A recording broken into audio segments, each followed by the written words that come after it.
À l'aube de la fin de carrière de deux des meilleurs joueurs de l'histoire du football moderne, qui de Lionel Messi 37 ans ou de Cristiano Ronaldo 40 ans est le véritable GOAT?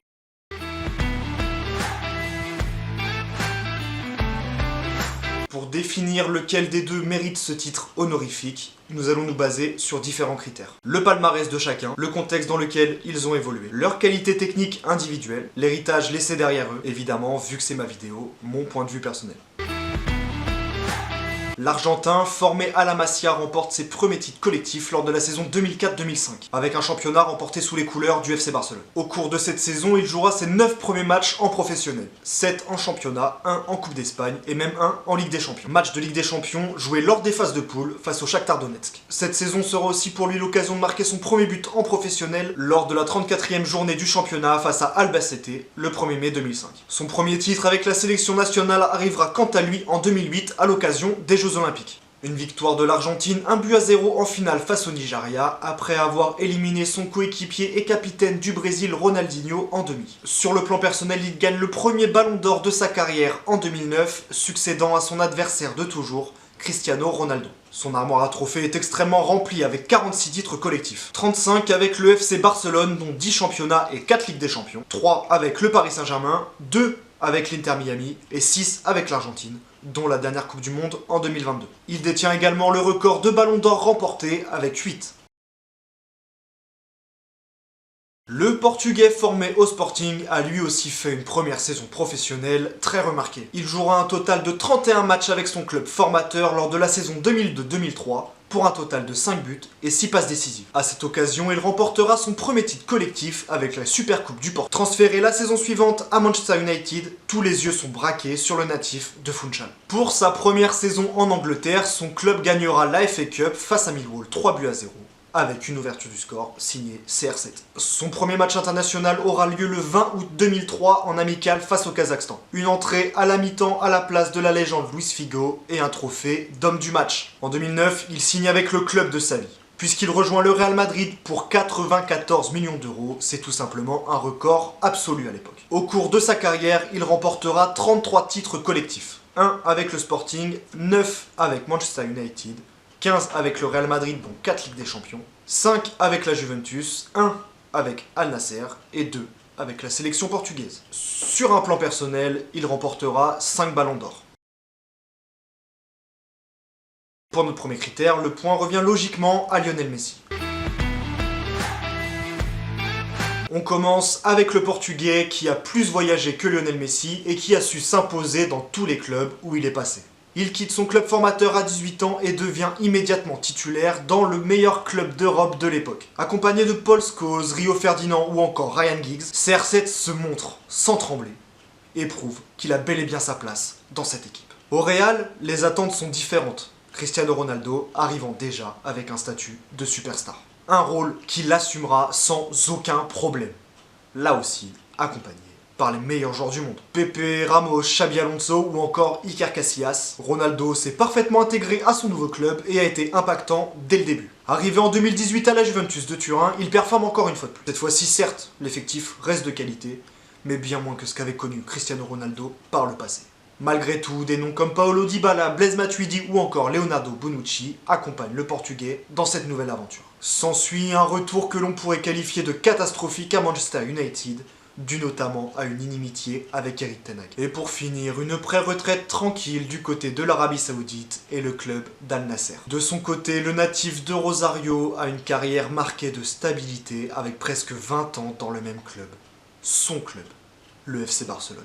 À son arrivée en équipe première, des joueurs comme Ronaldinho, Puyol ou encore le duo légendaire du milieu de terrain Xavi-Iniesta permettent à Messi de prendre confiance petit à petit. Pendant des années, la colonne vertébrale de cet effectif ne changera que très peu, les joueurs étant fidèles au club Blaugrana. Les arrivées de Neymar en 2013 et de Luis Suarez l'année d'après confortent Messi dans son rôle de leader incontesté et incontestable du FC Barcelone. En 2021, il finit par quitter son club de cœur et rejoint le Paris Saint-Germain de Kylian Mbappé et de son ami Neymar Jr. Un parcours en demi-teinte dans le club de la capitale, lui qui a été recruté pour ramener la Ligue des Champions à Paris.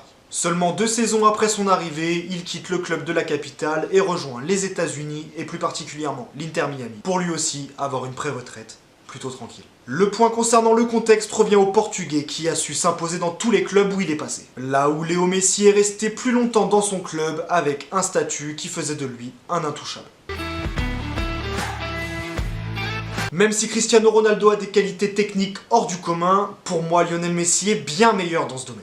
Messi a cette imprévisibilité, cette justesse dans les dribbles qui le rend unique. Ronaldo quant à lui a plein d'autres qualités. Sa capacité à trouver les bonnes passes, sa capacité à toujours être démarqué et une qualité de finition qui me semble bien supérieure à Lionel Messi. Cependant, le point ira à l'Argentin pour tous ces gestes qui nous ont tous fait vibrer derrière nos écrans. Ce quatrième point sera focalisé sur l'extra sportif et sur l'impact que les deux joueurs ont dans le monde qui nous entoure. Pour l'aspect réseaux sociaux, Cristiano Ronaldo est suivi par plus de 650 millions de personnes sur Instagram, là où Messi n'a que 505 millions de followers. D'ailleurs, en parlant d'Instagram, suivez-moi sur tous mes réseaux, tous les liens sont en description. Les deux joueurs sont très actifs sur le plan caritatif. Messi a sa propre fondation qui porte son nom et qui organise des matchs de charité pour aider les enfants vulnérables dans le monde à avoir accès aux soins et à l'éducation. Il s'investit également beaucoup dans la lutte contre le cancer et fait des dons de plusieurs millions d'euros à plusieurs œuvres de charité. De son côté, CR7 est actif pour aider les gens réfugiés de catastrophes naturelles. Il organise aussi beaucoup d'œuvres de charité récoltant des sommes astronomiques à chaque fois. En 2011, il vend aux enchères son Soleil d'or pour un montant de 1,5 million d'euros. Cette somme a été entièrement reversée pour aider les enfants palestiniens à Gaza. En termes de contrats publicitaires, les deux joueurs ne sont évidemment pas en reste. Le Portugais a été égérie de Nike, Emporio Armani ou encore PokerStars. Du côté de l'Argentin, on retrouve des marques comme Pepsi ou encore Lay's. Leur carrière médiatique est malheureusement aussi teintée de plusieurs controverses judiciaires. En 2013, Messi est accusé de fraude fiscale pour un montant avoisinant 10 millions d'euros. En juillet 2016, lui et son père sont condamnés à 21 mois de prison pour ce même chef d'accusation.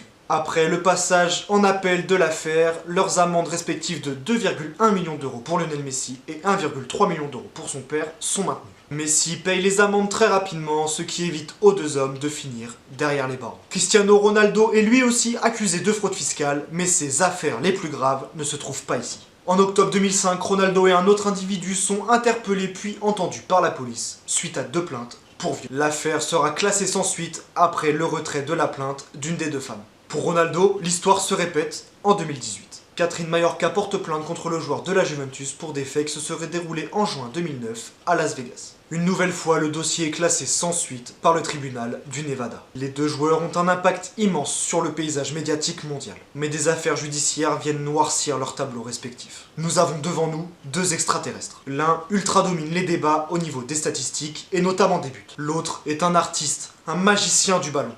Le joueur que l'on a tous rêvé d'être quand on était petit. Mon cœur penche inévitablement du côté de Lionel Messi. Lionel Messi est tout simplement le plus grand joueur que cette planète ait connu. Il nous a tous fait vibrer et son départ du FC Barcelone nous a tous déchiré le cœur. Maintenant, Messi comme Ronaldo peuvent prendre leur retraite paisiblement et être sûrs qu'ils resteront à jamais de monstres sacrés du football. Voilà, c'est tout pour moi, mais avant de vous quitter, je vous laisse avec les mots de l'immense Omar Da Fonseca au sujet de notre GOAT. Messi, il s'appelle Messi. C'est un garçon pas comme les autres, mais je l'aime, c'est pas ma faute.